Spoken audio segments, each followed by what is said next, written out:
We're getting a resolution regarding one big-time star for the Oklahoma Sooners.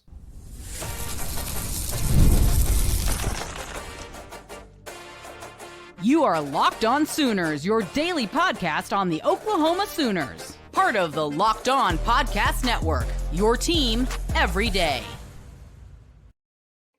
What's up, Sooner Nation? He's Jay Smith. I'm John Williams, and welcome to Locked On Sooners. On today's episode, we got our Everyday Club mailbag coming up, asking what's the best position group on the 2026 Oklahoma Sooners? Great question. Can't wait to dig into that.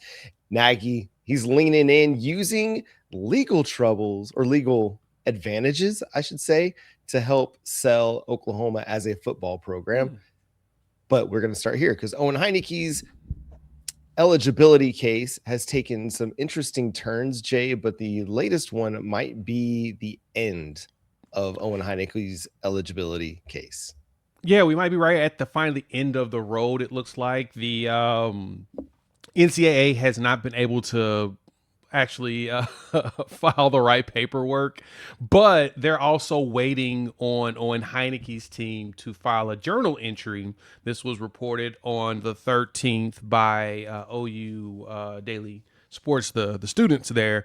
And because they're waiting on Heinecke's team to do that, this could take a little bit longer, but it's more a procedural thing. Once the Owens legal team files said paperwork, then the NCAA have opportunity to appeal regardless. So it's more procedural. It feels like it's, as George Stoyer would say, it's a paperwork off, which is even more hilarious. So we're just going through all the proper procedures and, you know, the just the way that it's supposed to go, like that the policies, the procedures, the proper.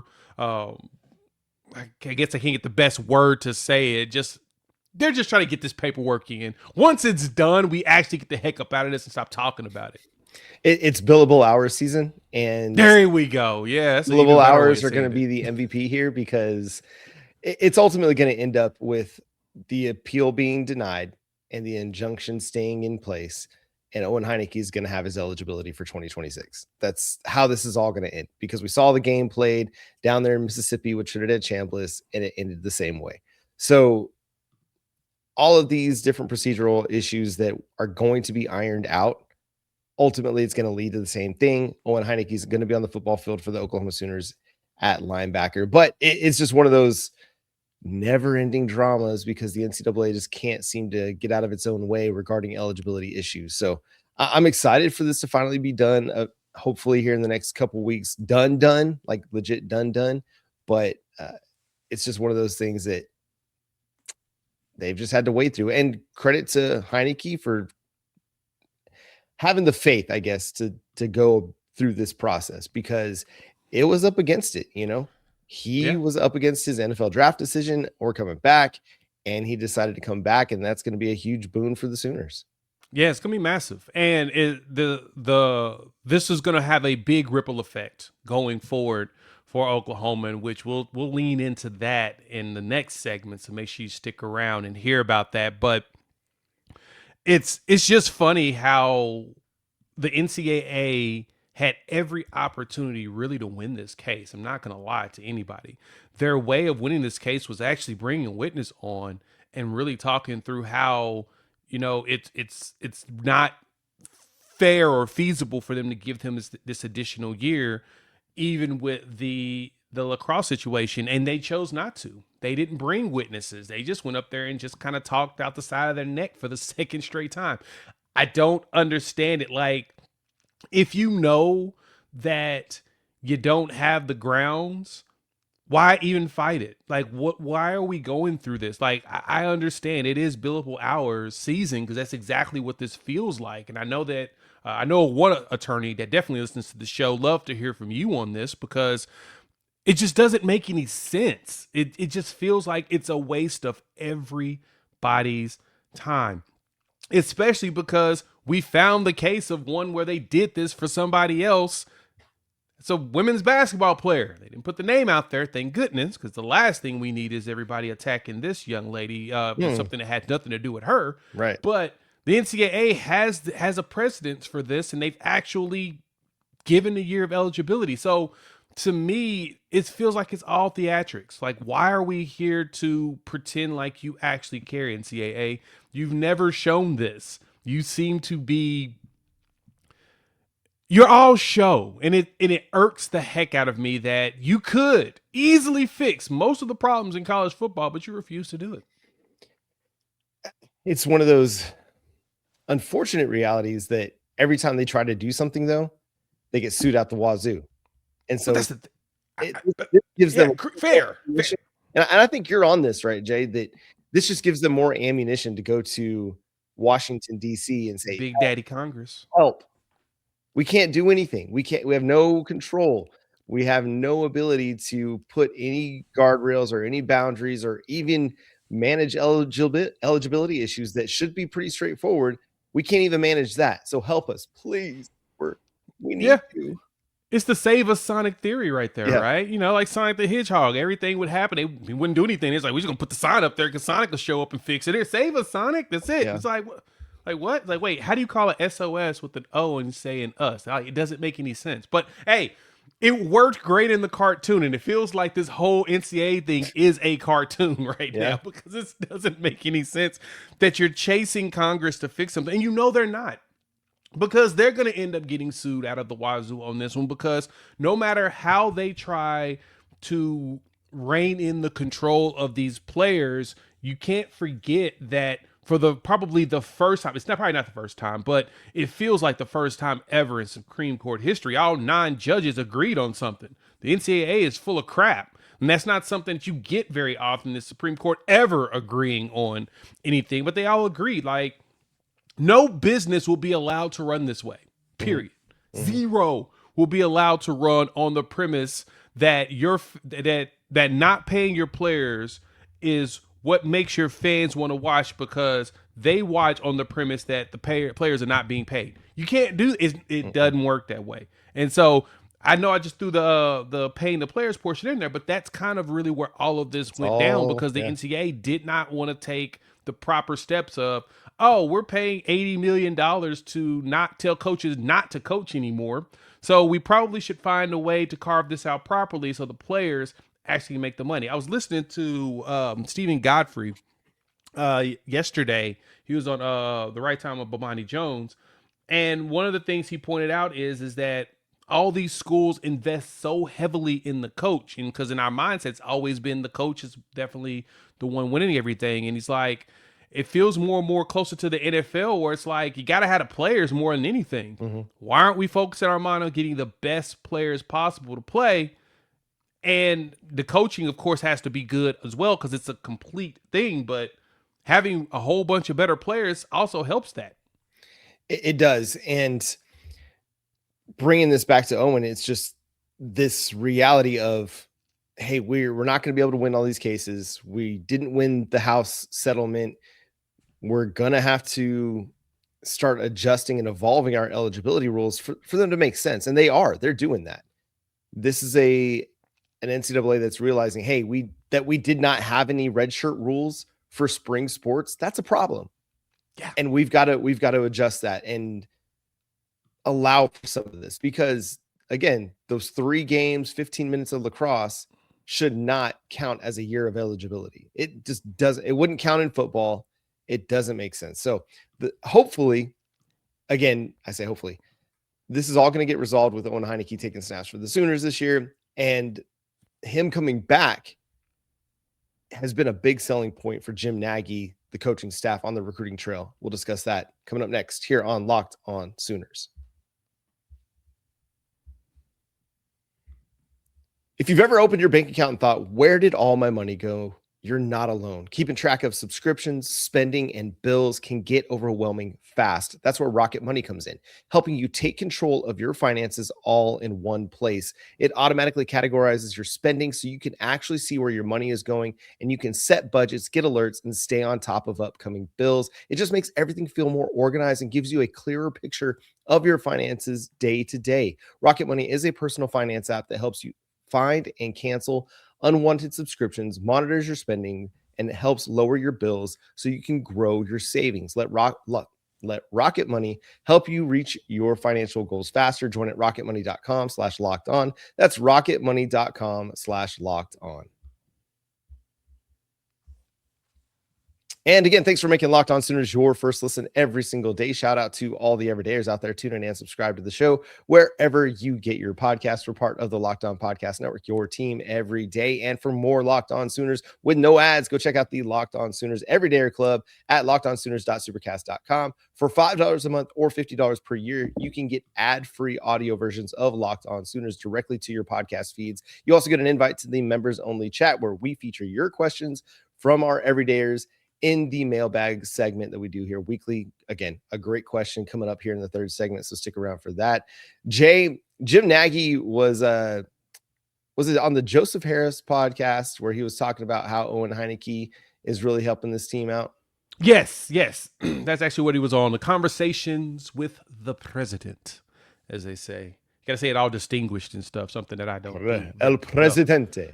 El Presidente, the conversation with the president, and they discussed a lot of that stuff. And the one big thing that Nagy pointed out, and this is why we definitely want to point out how we're leaning in on this, is that Owen wouldn't be returning if he didn't have a brotherhood like he does here at Oklahoma. Mm-hmm. Like if the Oklahoma players weren't leaning in on we want this dude back. He's one of us. And that's something you hear a lot of people talk about when they come to Oklahoma. I mean, I've heard about former players who have gone and transferred out, coming back to visit and hang out with their old teammates and talk about missing them and all of this stuff.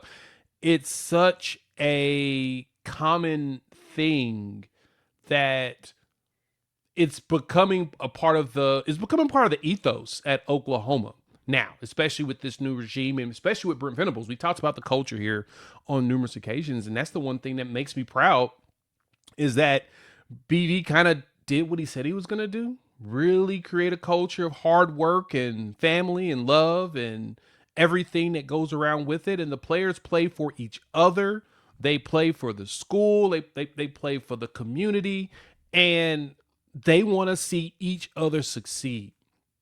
That's huge. Mm-hmm. Like that's so big.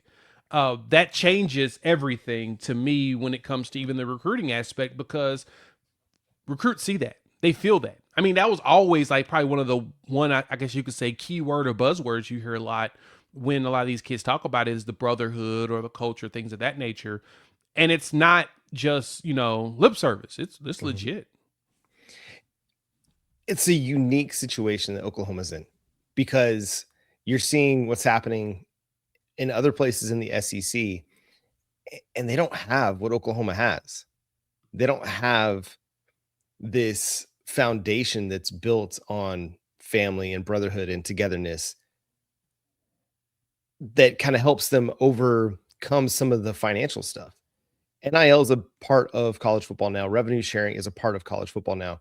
But when players want to be a part of your program and stay a part of your program, it helps you from a negotiating standpoint. It helps you from a revenue sharing standpoint because, hey, listen, maybe this star player, this edge rusher could go out and get 500,000 more out on the market somewhere else. But he's deciding, you know what, I want to stay at Oklahoma because that's where my family's at. That's where my brothers are at. And this is the place that's helped develop me. This is the place that believed in me from the beginning. This is the place that's been pouring into me for several years. Why would I want to jump when I've had that opportunity and have this foundation just for a little bit more cash? I think having this holistic approach that Brent Venables has been pursuing his entire tenure at Oklahoma, that's what's going to lead us through this through this era of college football, because it can't all be about the money. You're not going to be able to pay everybody what they're asking all the time. And you're not going to be able to just develop the super team where you're just going out buying all the top players every year. You've got to be able to have a culture that draws people in and keeps people here. The retention, you talked about it on yesterday's show. The retention rate at Oklahoma is just ridiculous. And so being able to have that retention in place because of the culture that you have in place, it's a culture that's so strong that Owen Heinecke wants to come back to. That's beautiful, man. And it does give you something to be proud of where you're seeing the mess at LSU, the mess at Ole Miss, that, you know, it's a mess out there right now in the college football world. But at least you could look at your program and think, hey, maybe I don't like NIL, maybe I don't like revenue sharing. You don't have to. You're allowed to have that take, but you can at least be proud of the culture that's being built at the University of Oklahoma. Yeah, that's the one thing you can be excited about, is they're building something big, and it's something that it's showing to be sustainable and long term. The coaching staff all bought in. Like, once they can really stabilize things on, I guess you could say, really stabilize things on the offensive side. You got two new coaches now, which is good. I mean, EJ's been around for a while, which is always a plus. Buckle now in year 2. You hope that sticks around for longer or whatnot. Beatonbow's not going anywhere. He'll retire in that role, but they'll bring in his heir apparent at some point. But yeah, you're as long as you stabilize everything, because defensively, I mean, Lamar Morgan's your first ad there since BV has been here, right? Like, I mean, well, except for adding, Dreiling as well as Godwin, but BV was the linebacker coach. We didn't really even think too much about that part of it, right? BV's your linebacker guy, but they're very stable, especially on defense, and the staff itself, and that's a rarity. That's where Saban started to struggle more and more at the end, was he was shuffling coordinators, and for the most part, and now I think really for the most part, when Kirby bounced, that's when you really started to see, oh yeah, the challenges are starting to kick in more. Now, granted, still did some winning with Pete Golding out there, but it gets tough when you don't have all your lieutenants in place, and you're seeing staff move around. Now, of course, the Lane Kiffin experiment worked well, because he finally had new innovations on offense, and then Sarkisian was pretty solid. You got to see like I said, he stabilized the way everything was going. We're doing it similarly here, right? Like, BV's your quote unquote DC at some point, that's going to be passed along to either Coach Goodwin, or it's going to be Dreiling. Somebody's going to end up being your DC at some point, with BV overseeing everything. But OC wise, he's going to be dealing with the shuffle on a regular basis. And the good thing is the culture stays. The culture sticks with the program no matter what, because he's building it at that particular way. And even better, because his OC and his entire position staff are buying in, and the front office are buying in on the same culture. When you bring somebody else in, they come in and be like, oh, okay, so this is how we're going to do this. All right, let's follow the blueprint that's been working, and bringing in players that are really good, as well as ones that people didn't know were really good. That helps a lot. Yeah, the culture is attractive, not just to players, but to families, to assistant coaches as well. You don't get Jason Witten at Oklahoma, except that he feels and believes in a lot of the same things that Brent Venables feels and believes in. And that kind of stuff matters. Like, finding assistants that are similar minded, that can be really hard to do. But when you have a guy that just eats, breathes, sleeps football, but also comes from a faith background, and also is a nose to the grindstone, hard working dude like a Jason Witten, it's easy to sell. And then you're able to not just have yourself that's driving the culture, but all of your assistants driving that as well, from a Chavis and a Todd Bates, and everybody on both sides of the ball. It makes it easier for messaging. And then again, we hear players talk about it all the time. High school kids talking about the culture and how it's very inviting, and what they're drawn to it, and they want to be a part of it. And families who feel really comfortable sending their kids there to be a part of what Brent Venables is building. And we know that Brent Venables is hard. He's a hard coach. He is somebody that demands excellence out of them, but he's allowed to do that because he also shows them that he cares about them as individual players, not just for what they can do on a football field. So I think it's been cool to see, and it's cool that Owen Heinecke wanted to stay a part of that, and that Jim Nagy's able to use that as a recruiting tool that says, hey, look at this guy. He had options. He could have gone to the NFL. He was going to be drafted at least in the first 5 rounds, I imagine. And so, just cool. Another little feather in their cap as a recruiting university to be able to build upon. So As Oklahoma prepares for the 2026 season, Jay, what is the best position group on the team? We'll discuss that coming up next here on Locked On Sooners.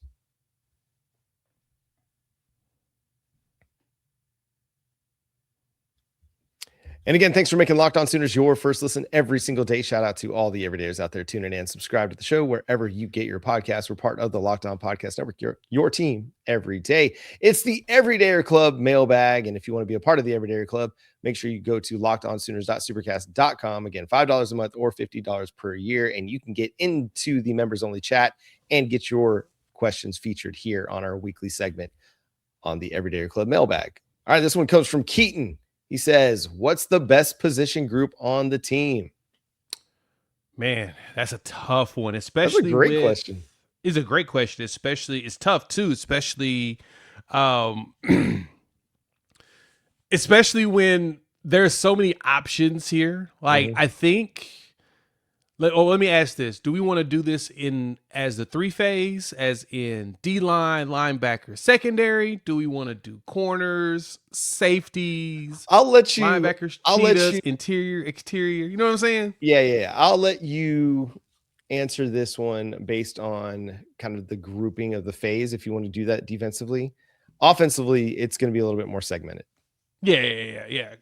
So as a fair, I think that's probably the easiest way for us to do it because, like I said, defense, you got so many different pieces and places and stuff. So I'd say phase-wise, the best position group on the team, oh, man, I'd say it's got to be the defensive line. And I say that because you have potentially 3 guys that can get drafted in the first 2 to 3 rounds of the NFL draft this year, right? Like there's a lot of hype around David Stone, Jaden Jackson, and Taylor Wan right now. And then you get a breakout year to Daniel Okoye. He may end up moving himself up because he's got all the measurables to do it. I mean, honestly, PJ does as well. We just need to see PJ go out there fully healthy and really show out. Good thing is, PJ's a senior, so he needs to really give you something. And unfortunately, if it doesn't work out, he's not playing football no more. You're not worried about him hitting the portal where everybody's like, oh, I don't want to lose that potential. Ain't got to worry about that. This is last year. He's going to be here to close that out, hopefully, or whatnot. And so, I say defensive line. Just because you got so many NFL dudes that could be high round draft picks, it's got to be the one you give the nod as your best room. It's hard to argue with the defensive line. I think it's really good. I think that. Oh, you're going to argue with it though. Those 3 guys. Yeah, there's a butt coming. There's definitely a butt coming. But I'm gonna go with wide receiver. Ooh. I'm gonna argue wide receiver is Oklahoma's best room. Let me tell you why it's not defensive line. Because you just got those 3 guys. Those 3 guys are very talented. They're very, very good. I need to see that 4th guy step up. I need to see that 5th guy step up. I need to see that because right now it's a lot of question marks with Trent Wilson, Nigel Smith, Danny Okoye, Adepoju Adebawore. We got a lot of question marks over there. I'm gonna go with wide receiver because I know I got 3 guys with NFL potential, and Trell Harris and Isaiah Satania. They're getting drafted next year. That's happening. Parker Livingston's got the size. He's already produced in the SEC as a redshirt freshman with 600 yards receiving and 5 touchdowns. And then coming up behind that, man, I cannot wait to see Manny Choice. Cannot wait to see Jazeer Rogers. Cannot wait to see Elijah Thomas. Those guys, they've got NFL draft potential as well. You're deep at wide receiver. It's going to get better and better. You're going to keep stacking with these guys producing. Man, give me wide receiver as the best position group on the team. But isn't that a similar argument to the defensive line of the question? All of my starters. I mean, same on the defensive line, right? We both have 3 guys that we know are it. Now we need to know what the guys look like behind them. That's where the questions, of course, come in. You have Manny Choice, you have Jazeer Rogers. I have Tank Carrington. I have Trent Wilson. Now Nigel Smith, but I can also throw out Danny Okoye out there as well, and PJ Adebawore, in which we've seen both of them play, and they gave us some good stuff when they did play. I think that the depth on the defensive line especially is the deepest room that we have on the team as well. So, but your argument is definitely heard because we knew that Manny Choice coming in when we landed him as a recruit that he had big play potential. But then, I mean, you still also got Jaden Petit who comes in as a NFL bodied freshman, which is pretty terrifying. And it's not, a bunch of baby fat. He actually looks like he's a pretty chiseled dude. All you need to do now is refine his game, and he'll be ready to go. Jasir Rogers played wide receiver his entire career, so he's ready. Elijah Thomas can be there. We just got to get him a little bit more refined. So, I think the depth and the potential in the wide receiver room is also there. But that's why I argue my defensive line, man. I've seen everybody. I just need to see them take the next leap. That's where the question comes in for us is, we've seen them on the field. We've seen them actually produce. Heck, let's see what Wyatt Gilmore becomes. Is he the next Taylor Wine like Brent Venables is trying to tell us?